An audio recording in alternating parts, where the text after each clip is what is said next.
welcome. The show is in honor of, show about veterans and their families, and for the general public to know how we stand with veterans. And if you're out there and you have a veteran in your family, if you see a veteran on the street, just go over and say thank you for your service, because you'll find that means more to them than most things that they get to hear. Okay, my co-host with me for every show, and thank you again, Paul Dietrich. Paul manages to come up with all of these wonderful guests that we have that bring us so much information. And we have a very special guest today. We have with us today Lobsang Salaka. Did I get that right? Yes. Okay. He's the employment representative of New York State. He works out of the borough of Queens, I believe. Queens County, Department of Labor. And you're the VFW SVA Legislative Fellow for 2019. And that's how we met. We met when I was down in Washington, D.C., lobbying our senators and our representatives from the state of New York, and Lobsang was given to us to come along with us. And it's a partnership between the Veterans of Foreign Wars and the Student Veterans Association to get veteran-friendly legislation put in place. And he is a fellow, so a little bit later we'll be talking about what his specific fellowship was about, the cause that he was trying to get through to our senators and our legislators. Okay. And actually, you're an employee of the state. You work for the governor? New York State Department of Labor. Yes. Yes. And as a VeteransEmployment representative. Okay. So if we have any veterans out there that are interested in state jobs in particular, Lobsang here is a local representative, and we'll have his contact information up on the screen later. Yeah, very important that people know how to get in touch with him. Yes. Okay, Paul, you were saying, I'm sorry. So again, we met in Washington, D.C. back in March, and it's a partnership between the VFW and the Student Veterans of America to actually lobby for veteran-friendly legislation. And the VFW does lobbying twice a year. Our partnership, we normally do it once a year with the SVA in the March timeframe. I'll be back in D.C. in September again. We met, talked about the particular subject that Lobsang had, and then he went around with us to see how we lobby, how we basically try to get the legislature to move on veteran-friendly legislation. And you were there when we were talking with them, particularly about our number one priority for this year, which was the Blue Water Navy Act, trying to get that passed. And we did just get that passed in the Senate. It was previously passed in the House, and now that is awaiting signature by the President, and then it'll be in place. And if you're a veteran out there who served in the Navy off the shores of Vietnam, you should be seriously thinking about putting your claim in if you have the presumptive illnesses for Agent Orange, just as all of those that served on shore and have those presumptive injuries are putting in for their claims. So, and I understand that you served in the Army, is that correct? Yes. Can you talk a little bit about your service in the Army? What made you join the Army? Thank you, Mr. Paul and Mr. Edward. Thank you for having me here. And in 2001, I was in Queens at the LaGuardia Community College, attending school. While I was working full-time, and my kids, I had a son, he was just born. He was 1 year. At that time, I witnessed 9/11 right from there. When the incident happened, the smoke come out and the building collapsed. And since then, I always thought about I need to join the military and serve the country. And that opportunity came on me in 2006. And after the Queens College, then I went back to Army. I joined from right here, Fort Hamilton. Right. So on the delayed program, then I went to active duty in 2008, and then I left the service 2016, October, and got deployed 3 times in Afghanistan. I work as a logistic. I was with the down to Port Polk and Port Carson with the Port ID divisions, and then deployed to Afghanistan 2009 and 10, doing some supply missions. I came back, then I deployed twice with the 10th Mountain, and I'm the supply guy for the divisions, general supply branch. Then that they process all the. So you had a very full career within the military. Yes. Yeah. Yes, and You certainly did your share. yes, I did. So I got deployed 3 times, and at the same time. So the military taught me a lot. So today I am here who I am because of military, and Right. that's always. And then you were able to get your citizenship as a part of your military service or as a result of your military service, correct? Yes, I was a resident, and then 2006, and then 2008, and then after I joined the Army, then in Port Carson before deployment, and then I was able to get a citizenship. They call the expedite process. Yes, yes. And usually it takes about 6 months or 1 year from the date you apply, Right. but for me it took about 3 months, and Yep. I had a citizenship before my deployment. Yes. I was able to do that for several of my soldiers when I was commanding my brigade, and I knew that they were deploying. And it helps a lot when you have a brigade commander's signature on a, Yes, on it a does. letter saying, hey, please expedite this case. Somebody that is willing to put their life on the line for this country should be a citizen. Well, he should hold his head very high because he's done a lot to be proud of. Yes. Yes. An awful lot to be So, proud of. in that terms, also have some message veterans out there sometime like, and when it comes to immigration, the status and all this thing, I used to read the news. I heard the news about the veterans not having citizenship, and then they get deported. Right. And I'm assuming that the responsibility, I mean, obviously, like Mr. Paul said, if you have a commander that's willing to help those soldiers, fellow soldiers, is it good? At the same time, the responsibility also falls on the persons. Then you don't have to go Yes. through that flashback, you know? Yes. When you came back, I understand that you also went back to school and took advantage of your GI benefits. Is that correct? Yes, I'm very passionate about education. So when I was in the service, I always used to question myself, am I looking at my fellow soldiers, why they are not working to advance their education? Even if you're active duty, you have the tuition assistance. They call the 4,500 every year you get. You lose it or you use it. And Right. so I was able to get my education's master degree before even I left the service, because when I got deployed, actually I had more free time Yes. than at home. Yes. So free time, what I did is I get on the computer, go to MWR, do some schoolwork, use the tuition assistant program. So when I left the service, and I had a GI Bill, and the GI Bill has been my life saving. The education's like, I feel like education has the most power to empower, to enhance yourself with the community, society as a whole. Yep. And so when I have a GI Bill for 36 months, that's been my life saving, because I went back to school. I applied to Columbia University, and they accepted me, and I got my degree in public policy from the Columbia University, while it's paid for by the GI Bill. No student loans. Yes, and then I didn't have to get the student loan, and then I was able to draw the housing allowance, which helped me to sustain in New York City. Right. So I got my educations from there, and that was a fellowship also. So it's short period of amount, is about not even 2 years program. And then I still had the GI Bill. Now I am the doctoral student at the Northeastern University. Congratulations. Thank you, in Boston, and trying to learn about how the law and policy works and how we can advance and help our fellow veterans. And I do really want to impress the fellow veterans to use the education. And this is that is perfect for during the transition period, because you have at least 3 years of the GI Bill. You can do a lot of things.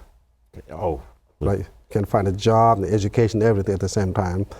versus back in time, the Vietnam era vets, I mean, they don't have that opportunity. Back in time, you had to get out and go to work, but for now, this generation veterans, very fortunate to have those type of benefits. Yes. And I always tell every veteran, when I finished my service, I got my degree on a GI Bill, and I got my master's on a GI Bill. And it's, There you go. I mean, it's there. You should use it, and you'll lay the groundwork for the rest of your future. Yes. Okay, because if you're not staying in the military for the rest of your living days, Right. you have to sustain a family. You have to. Yes. The cost of living in New York alone will be Yeah. enough yeah. to kill you. You know, but And the education, I think the education has the most power, and doesn't matter where you go, where you live, exactly, you have the power to. that goes with you. Right. That goes with you. And, Right. Right. And it helps you get recognized. I always tell every veteran that I know, you use it, don't lose it. That is there for us. Yeah. No, your job with the state, what is that exactly? Okay, so New York State Veterans Employment Representative Program. So because I wanted to help veterans all the time, Right. and it's not about the money. For me, it was like, after I left the service, I got so much from this country versus like, gee, I will go to college and education, a degree. So like Right. now, like I want to do something for my fellow veterans, and so I did fellowship, and that's how I met Mr. Paul when I was a VFW and SV fellowship at the same time.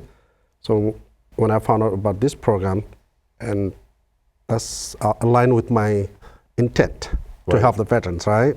So perfectly advocate for veterans, work with the company. So as a local veterans employment representative, so I talk to the other businesses, and I talked with the nonprofit and the government agencies to develop jobs for veterans in New York City. So what I do is, so once I get the job program information from them, then I send out to my veterans and do the match and the referral and all these things. And that's how I So serve you do my the whole service from Yes. working with them to create the jobs or have the jobs available, Right. and then the actual job matching with the And veterans. then actual job matching based Right. on your education and skills. Yes. And the military has so much advantage of veterans. Like say your skill transfer skill, like CDL and what do you call the security guard. And if you work in the army or military, any branch with the law enforcement or MP or anything like that, Right. it's just Exactly. transferable. And then we do help on that one too. And it's so important because I served Vietnam era, okay? And Right. I'm the oldest of us here. And the fellas that went into the military for Vietnam were babies. They were babies. They were 17, 18 years old. They joined, they got drafted. But most of those young fellas had no career yet. Right. They had no pattern of work that they were headed for in any direction. Okay. And when they came out of the service, they were the same. The only thing that they had gained was experience from the military, discipline. Discipline. right. Discipline, okay. A job like you have now, helping to get, placing them and getting them started into a career, it helps people get off on the right foot. It's Yes, so it very, does. very important. Yes, it does. I do get email, even the active duty, National Guard Reserve, before even they leave. So what kind of service I could get out there? And then I tell them email, say they write them email and send all the information, what relevant, which helps because when they leave the service, they're kind of overwhelmed, right? They got family, and housing, and education, all the jobs. Sure. And it does help. Okay. Now, if somebody wants to get in touch with you, how do they do that? They go to the New York State Department of Labor website, and if you look for the local Veterans Employment Representative, my information will pop up. And Depending on what county you right, live each in. county, Even if not in that county, I mean, it's just a fellow veterans. Like if I get an email from a Buffalo upstate New York, and then I direct to the person up there. Yeah. So you'd connect them. Yeah, connect them directly. The person there, I can call the person first, say, hey, I have a veterans coming to your local area, and this person's looking for this type of help. What advice do you have for a veteran that's now coming into civilian life? The veterans, the number one thing is make yourself ready for the next move, next life. Because when they leave, it's kind of like sometimes they're excited, sometimes they kind of are overwhelmed, but they have to sit back and think, and one thing step at a time. It's one step at a time, and so the best thing is make sure you know what the benefits you have available there. The number one thing is the benefits, Right. disability or health care, whatnot, retirement, anything, you name it. Like there's a lot of things involved too. The second thing, before you move back to, whether you go back to your hometown or you go to New York City for the school, so you make sure you do all the research before you even go there, because you don't want to be out in the street. Right. Because once you have an apartment, then you think about your credit, and then you have to think about financial things, and there's nothing free out there. So you make sure you have all Especially in New York. Right. So make sure you have all the information, Right. everything on time, off handy, Right. and don't follow the news out there that say, hey, they have a job or not, but make sure you have something that qualifies you. And I used to have a soldier leave the service, like, hey, I have a job lined up. I said, don't tell me you have a job lined up, but make sure what is out there for you. Yeah. Yeah. Don't go with the bluff, like a lot of people have like six-figure job out the lineup. My brother's there, my sister's there. But when you come out, there's nothing out there, right? Exactly. So you have to have a resume ready, your plan ready, finance, everything. And that's so very important, and especially in this day and age, because, and I hate to even bring it up, but so many of our young guys are committing themselves. suicide because they're getting into a very cruel world out there Right. without knowing what direction they're heading in. I think the other part of that, though, too, is Okay. that in the military, there's always somebody on your right and your left. Your buddy is always there with you. Mm-hmm. You get out of the service, that's gone. That whole support network that you had is gone. You don't have your sergeant anymore telling you, get up and brush your teeth. It's time to go out on patrol. All of that is gone from your life, and all of a sudden you're alone. And I do think that's a very big part of it. Yeah, And- Mr. Ed brought a good point about suicide, and then you same time, like when you're in the service, you have somebody to watch for you, look after Exactly. for you. So that was actually my topic too. At the same time, when I was the VFW legislative, because when the young soldiers leave the service, and a lot of young soldiers, mostly, I feel like that's my personal opinion, is more excitement. When they leave the service, okay, I'm free to go, I'm ready to go home, rock and roll. And when they come out, after 6 months, you have terminal leave, maybe a month or two. Right. And if you don't go back to school, you got sustainability probably 3 months or 6 months with the Right. saving, right? Then just you find yourself in the basement or bar drinking beer or whiskey. Right. And then when you're not equipped everything what you're supposed to have, Right. then most likely you're going to lose your friends and family, even your spouses. Don't get me wrong, but if things goes wrong, and then happens, right? Yeah. And then those soldiers vulnerable to the suicidal. And you are for the most part alone. Right. Yes. So that's I came out of the service. My friends either died in Vietnam, right. or they were often married, and they were someplace else. And the world that I left behind no longer existed. Yep. The world that I just left behind with the military no longer existed. And you say, well, where am I going to go now? Right. Yeah. We all had that. We all had You experience. have to become very mature, very fast, and make right decisions. Yeah, and you sit back and you have to think twice. Right. And that's what your fellowship was about, was it not? Yes, specific. Talk a so little my bit about fellowship that. was about the Transitions Improvement Program. When I left the service, I'm a 40 plus years old and have a graduate degree. And I went back to Columbia University, which is Ivy League degree. Like, I shouldn't be worried about anything. People think that way, right? Yeah. But when I think it's not the case like people say it, then I was like, you know what? If I feel I'm not safe with all these things, work experience and education, and I see the problem with the soldiers who live without anything. All right. So what I felt is like the transition is a big problem because like I think you had the same experience. We all, doesn't matter what rank you are, when you leave the service, you go into from different world to a different world. Almost like institutional life to open life. Right. So that between transition is we have big challenge there. Exactly. And I had a sergeant major from upstate. He's like, man, I don't know what I'm going to do after I leave this work. I can't be working in the cubicle office because I used to deal with like thousands of soldiers in front of me in the Right. ranks. Now by yourself. Yeah. And so the transition big thing. So that's the reason I like employment and getting employment help, getting for educations, getting for the resume workshop, finance life things. I think that's very important. So I advocated for the what you call transition improvement program, which is to, like Mr. Paul say, at least for 6 months, if not 1 year, we ought to have somebody to watch them.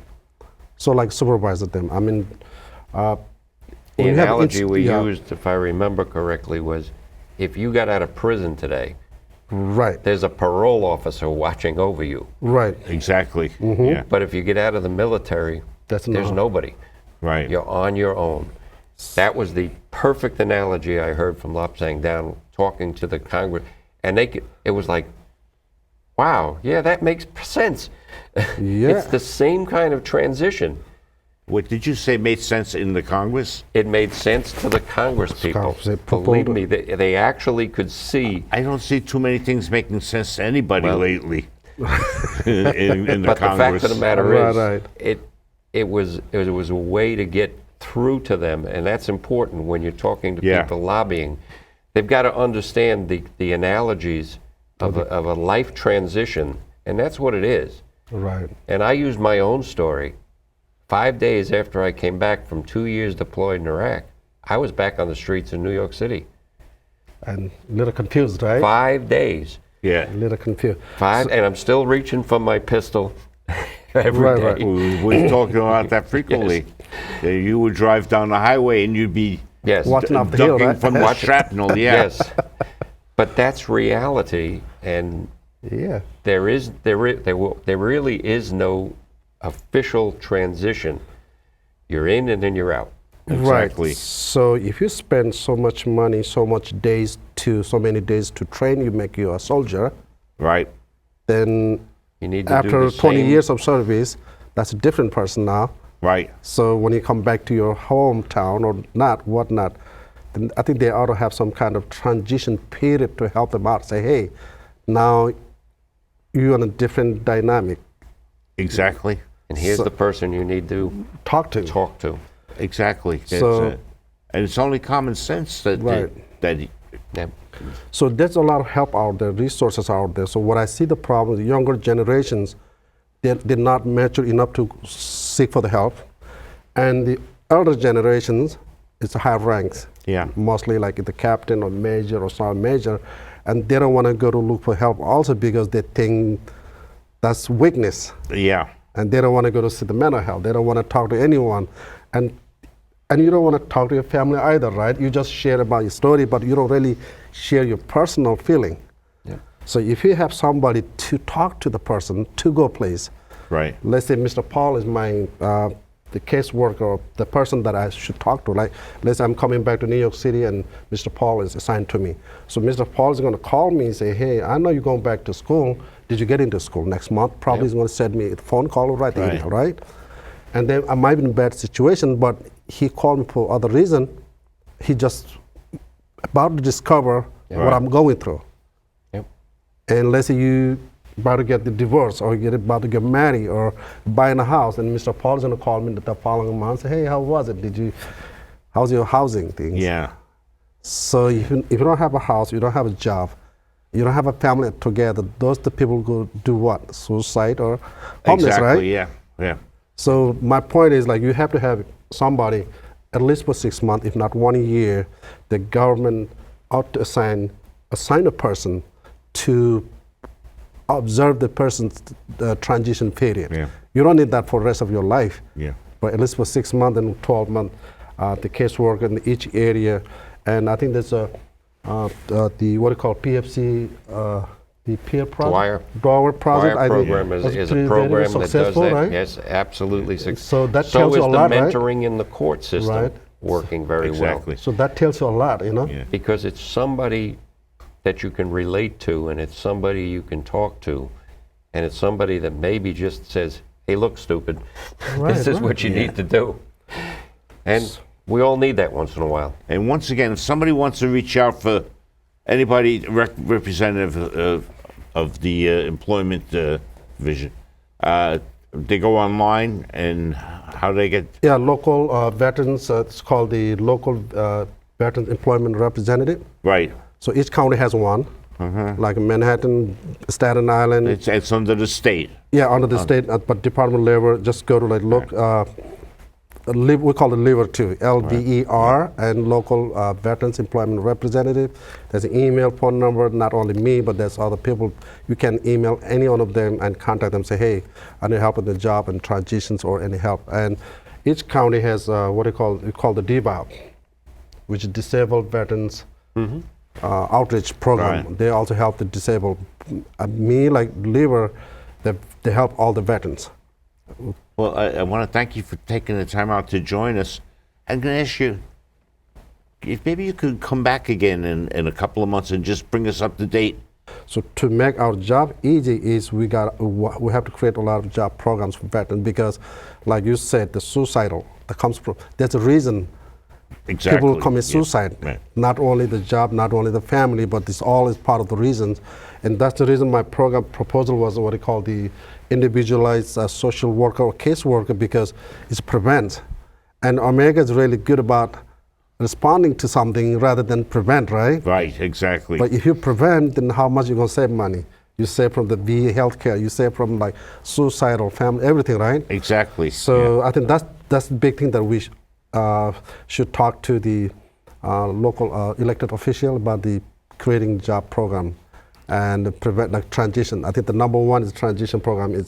It's got to get done. The 5 days of PowerPoint slide, next slide, you out the door. Well, I saw those PowerPoints. all right. I want to thank you. All right, thank you for having me. And Paul, thank you as always. Thank you, Paul. You keep making it happen, Paul. We thank you. We appreciate it.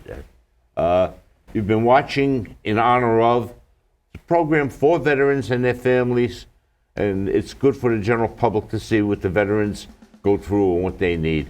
You just keep watching. We will continue to bring you informational programs to help you in your life, and we love you for watching. God bless.